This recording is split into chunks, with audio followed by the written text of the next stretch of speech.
Jesus Cristo, nosso Mestre Maior, abençoe o lar de todos vocês e lhes dê paz aos corações.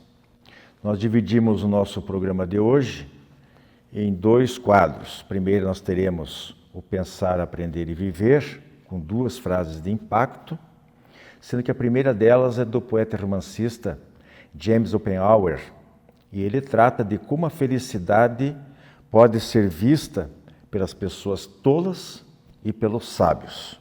Na segunda, nós damos voz ao instrutor espiritual Neio Lúcio, no livro Jesus no Lar, onde ele define justamente que o lar é a primeira escola e o primeiro templo da alma humana. Já no segundo quadro, Reflexões de A a Z, nós falaremos sobre calma e cartomante. Então, o que acham? Será que nosso programa de hoje está ou não interessante?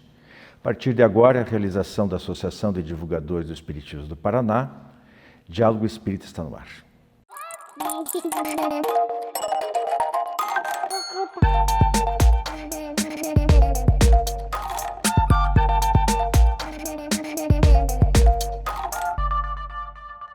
Estamos iniciando nosso Diálogo Espírita de hoje, mais uma vez com o quadro Pensar, Aprender e Viver, e os nossos, ou melhor, os aforismos trazidos por pessoas ilustres, cientistas, filósofos, artistas e até pessoas contemporâneas, incluindo vultos espíritas desencarnados através de várias obras.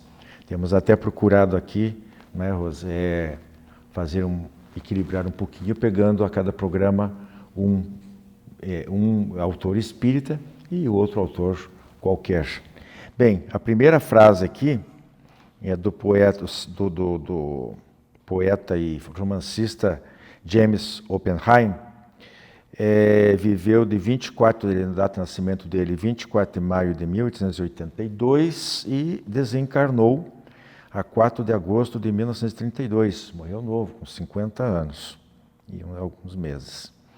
E em certa ocasião ele disse o seguinte: o homem tolo busca a felicidade longe, o sábio a planta sobre os próprios pés. Legal, né? Está certo profundo. Ele? O que você acha? A cultura popular, né, fala, como na música do Vinícius, né, tristeza não tem fim, felicidade sim, acha que a felicidade é difícil de alcançar. E de fato a Terra é um planeta, né, em que as lutas são, às vezes, da gente usar as últimas reservas de energia e pensar como é que vamos dar conta. Mas é possível se encontrar felicidade desde que a gente saiba onde e como, né, produzi-la ou procurá-la. A felicidade, na verdade, tem que ser produzida. Procurar, ninguém encontra mesmo, porque estaria fora de nós, longe, né? Como diz o poeta. Não adianta pensar que vamos ter um emprego melhor, que vamos encontrar o príncipe encantado ou a princesa, né? Porque toda carruagem vira abóbora depois de meia-noite, né? As desilusões chegam. Quando temos e alimentamos ilusões, a responsabilidade é nossa por isso. Então, a felicidade é um processo de construção. Há uma pesquisa da Universidade de Harvard, que durou 75 anos, imagine, a respeito do processo da felicidade humana. Começou por volta de 1930, bem a data em que, praticamente, né, 2 anos antes do desencarne do nosso amigo James, que teve esse ditado, esse aforismo tão profundo. E eles verificaram que a maioria das pessoas coloca a felicidade como alguma coisa a ser conquistada de fora. Quando eu conseguir tal coisa, quando eu tiver minha casa própria, quando eu conseguir meu carro, quando eu encontrar meu cônjuge, né, meu par perfeito, eu vou ser feliz. Ou se eu tiver tal condição, se eu conseguir me formar, se eu conseguir conquistar tal condição financeira, se eu tiver um lar, tiver filhos, eu vou ser feliz. Quando a gente coloca a felicidade no quando e no se, realmente não vai ser feliz, não é possível. Porque todas as coisas externas, elas nos chegam como empréstimos da vida e vão embora quando a lição que elas tinham que nos trazer já foi-se. Nós estamos no processo contínuo de aprendizado. Fomos criados para ser felizes. Não teria sentido a inteligência suprema do universo nos criar para sermos infelizes. Então, a felicidade é uma coisa que está ao alcance, sim, só que ela é parte de um processo de conquista. Se nós pensarmos, se eu conquistar tal condição, vou ser feliz, ou até ser feliz, vou ser feliz no paraíso, é uma ilusão. Por quê? Porque o nosso processo de desenvolvimento, de crescimento espiritual, inclusive, é contínuo. Nós jamais chegaremos à perfeição absoluta, porque nos igualaríamos a Deus. Então, sempre teremos metas e desafios a atingir, porque a natureza humana precisa disso para se sentir realizada.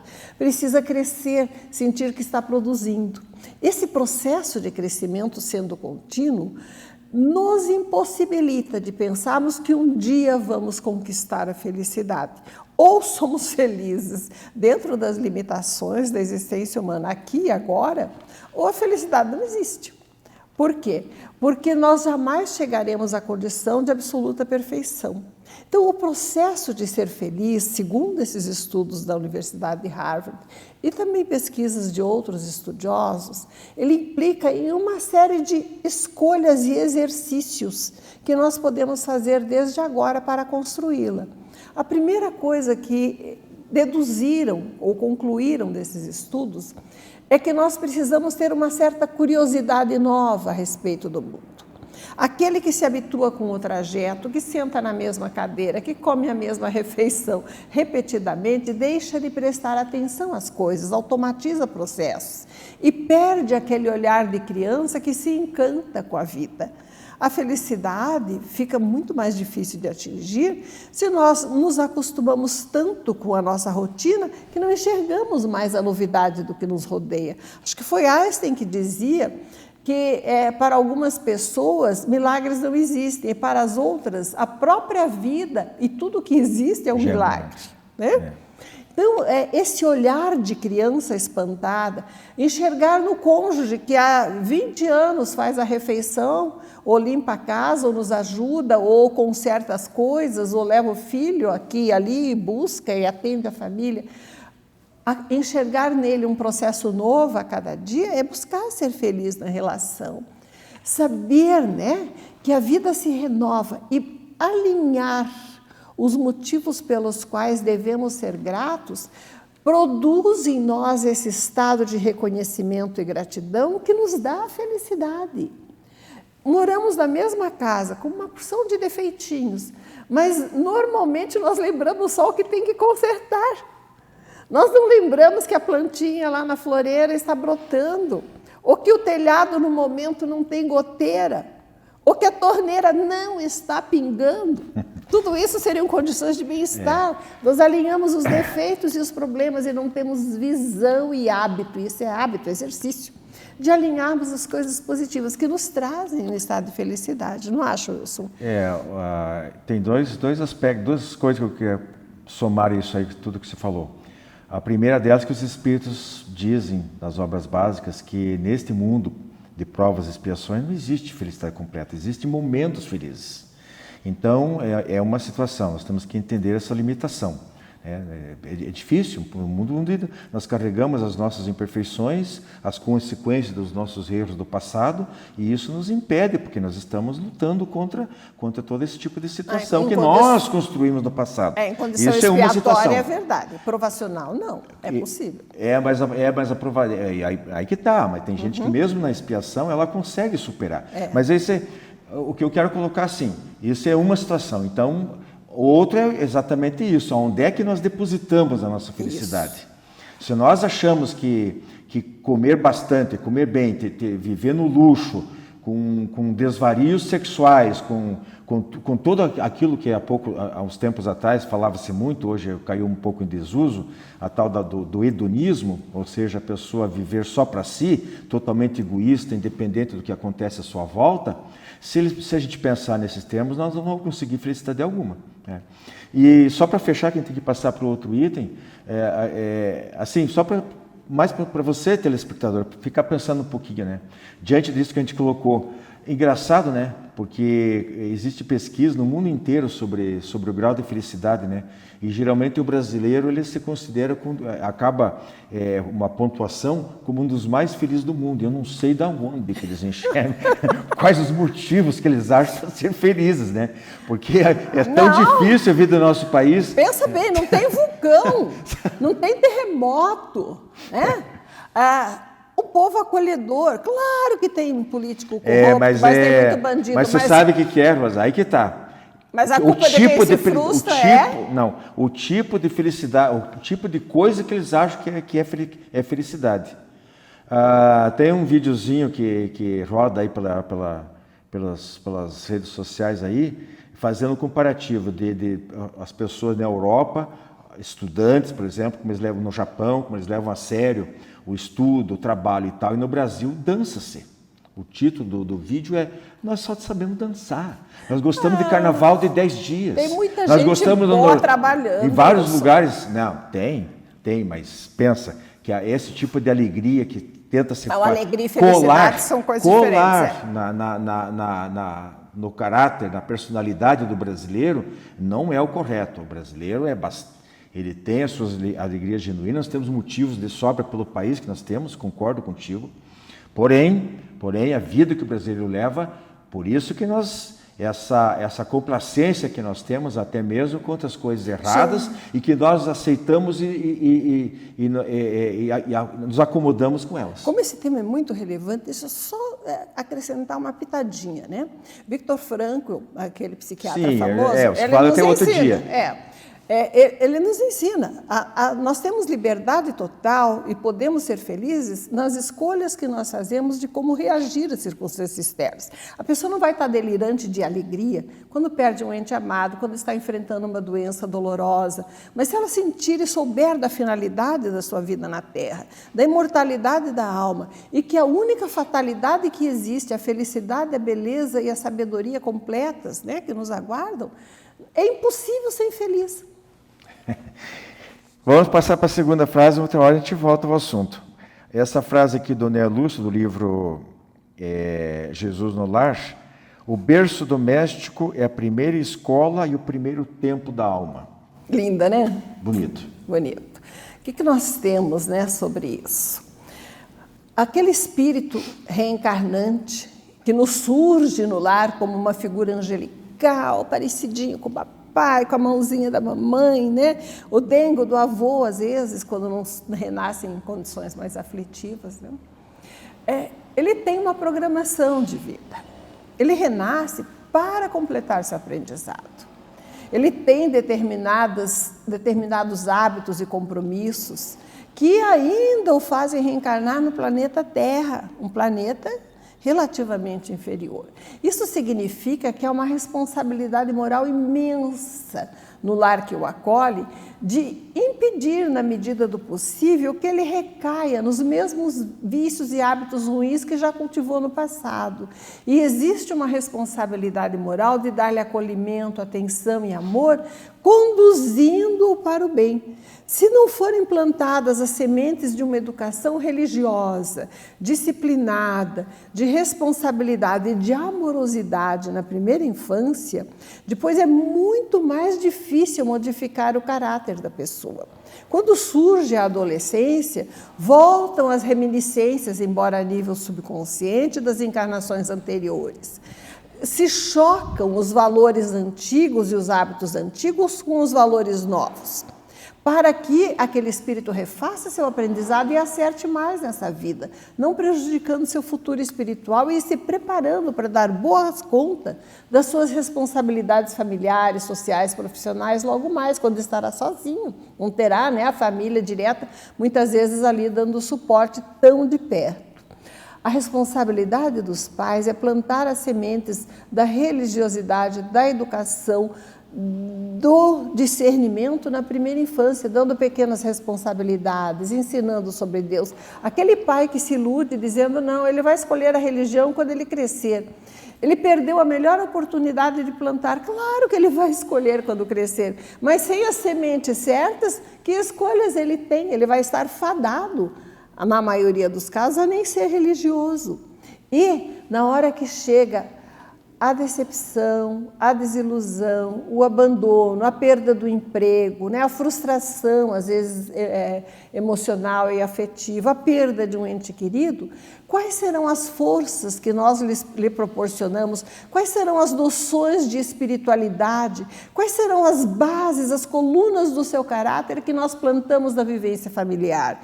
E não se trata de discurso, se trata de exemplificação, de trabalho doméstico partilhado, de discussões sobre os temas relevantes da vida, de responsabilidade construída na medida das possibilidades, da idade, das condições de cada um, mas a vida familiar partilhada com as noções de vida espiritual, de mortalidade da alma, de compromisso, tem que ser plantadas na primeira infância, no diálogo desde que a criança nasce, porque é aí que se construirá a coluna mestre que vai levá-lo, quando for adulto, a exercer sua plena liberdade de escolha com os fundamentos corretos.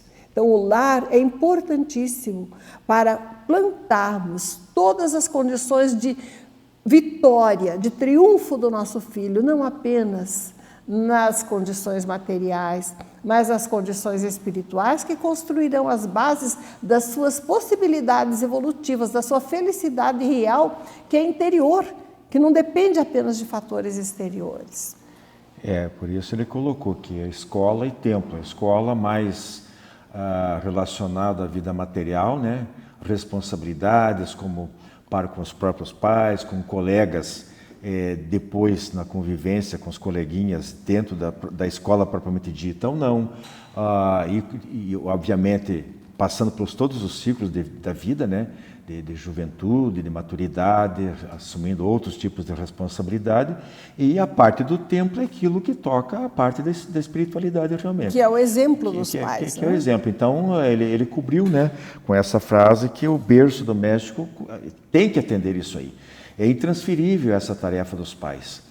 A gente eu vejo com muito pesar, mas com muito pesar mesmo, inclusive muitas mães criando os filhos sozinhos. Isso é uma dificuldade imensa, porque faz falta, por mais que ela se esforce, por mais que ela dê de si, não vai completar, cobrir o trabalho do pai que faltou, né? Ficamos por aqui e até a próxima semana.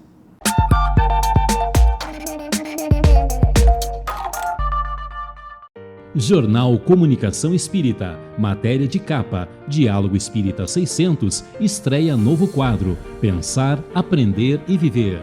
No editorial, aborto, a maior causa de mortes no mundo. Em palavras dos espíritos e dos espíritas, a exuberante literatura espírita. E ainda, 2 matérias para você ler e refletir, em lentes especiais.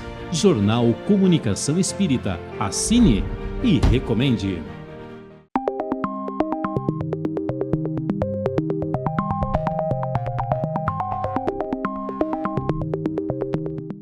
Meus amigos, estamos de volta aí com a nossa segunda parte do nosso programa de hoje, e nós vamos falar aí dentro do Reflexões de A a Z sobre calma e cartomante. Calma, então vamos por partes. Primeiro calma e depois cartomante. Andréia. Começando com calma. Com calma. Não é à toa que na palavra calma existe alma. Eu gosto muito dessa frase, porque ela nos inspira. E quando nós estamos estudando esse tema, calma, na psicologia, nós sempre vamos também puxar e tentar compreender sobre estresse. Para nós entendermos o processo da calma, nós também temos que entender como o nosso corpo se estressa. Então, quando a gente se sente contrariado com as questões do dia a dia, passam muitos pensamentos automáticos na nossa mente. Todos nós pensamos muito. Nem todos os pensamentos que fazemos são pensamentos funcionais. Muitos desses pensamentos nós entendemos como pensamentos automáticos disfuncionais.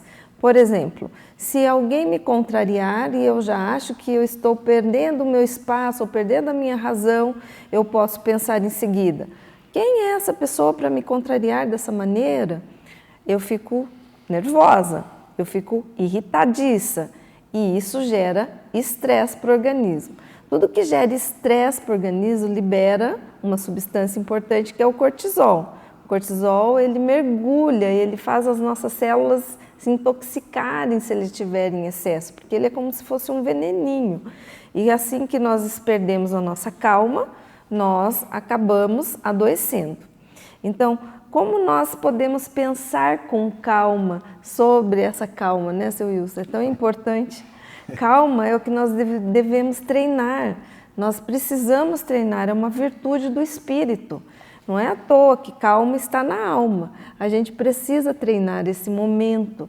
Espera um pouco, deixa aquela emoção inicial acalmar, deixa ela passar um pouco, não responda de imediato. E-mail, pessoas que te agrediram, uma situação qualquer. Calma, é respirar, é contar até 10, até 20, às vezes até mais, e ir com calma. A gente pode aprender muito sobre esse tema, é bem interessante. Nós falamos, eu penso que quando a gente desfilou para o alfabeto da vez anterior, se não me falha a memória, nós falamos sobre cólera, que é exatamente, praticamente o oposto de calma. A pessoa que se encoleriza, que fica irada, que fica explodindo de raiva, né? Aquelas explosões verbais ou às vezes até com expressões físicas, tudo que ela não tem é calma. Se ela tivesse calma, ela se comportaria de uma maneira diferente. Então, é um aprendizado, requer disciplina, não é fácil, especialmente para as pessoas mais voluntariosas, aquelas pessoas, e a gente não pode assim, digamos, é um defeito, é um problema, é uma aresta de caráter, sim, mas às vezes ela está de quase que justaposta a alguma qualidade. Exato. Porque é aquela pessoa que é rápida, como se diz nas respostas, tem raciocínio rápido, né? E que gosta, às vezes, de estabelecer posições firmes, que não aceita uma série de coisas que às vezes são propostas ao nosso redor, seja no local de trabalho, em casa, em assuntos gerais, como na política, por exemplo, e tudo. Então, mas tem que saber, tem hora para tudo. Então, tem horas. Os livros espíritas, praticamente todos eles, desde as obras básicas até quase todas as outras,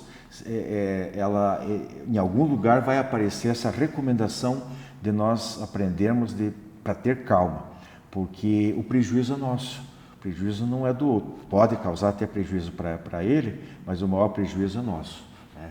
Vamos passar para o segundo item, depois se quiser acrescentar mais alguma coisa, a gente faz. O segundo é cartomante, e aí? Aí eu separei de Mateus capítulo 10, versículo 8, que é um texto bem conhecido de todos nós, que diz assim: curai os enfermos, ressuscitai os mortos, limpai os leprosos, expeli os demônios, dai de graça o que de graça recebestes.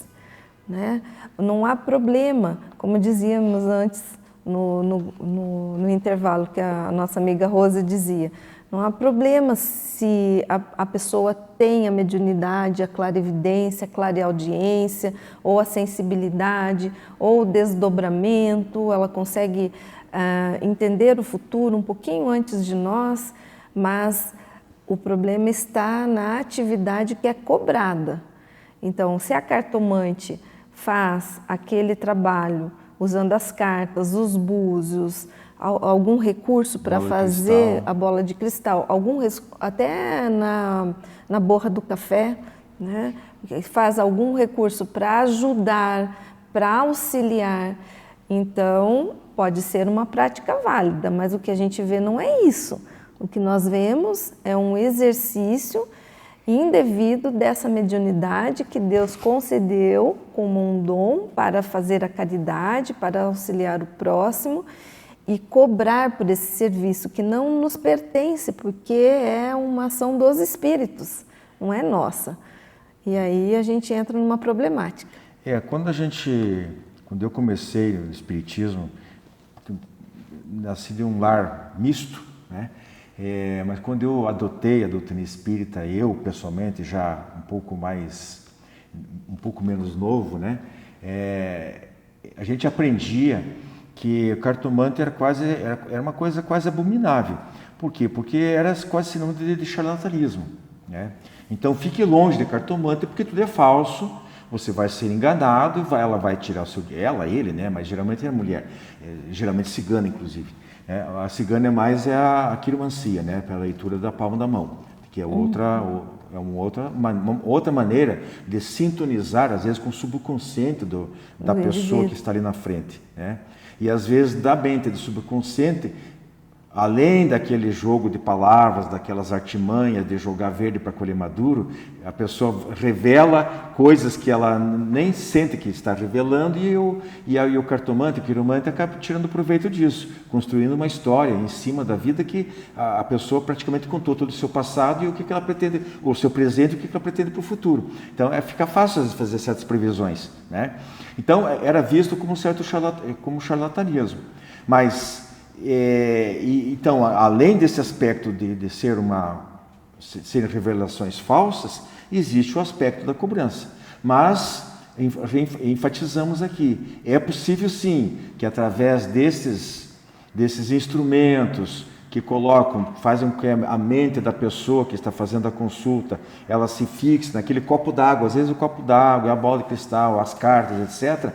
Realmente há a possibilidade de a cartomante, se ela tiver mediunidade, ou pelo menos uma percepção anímica, né? Não precisa ser necessariamente mediunidade, não precisa ter um espírito falando para ela ali o que o paciente aquela pessoa vai acontecer com ela. Não, simplesmente é um contato direto anímico, né? Então fica bem clara essa situação. Resumo, não se recomenda, não se envolva, né?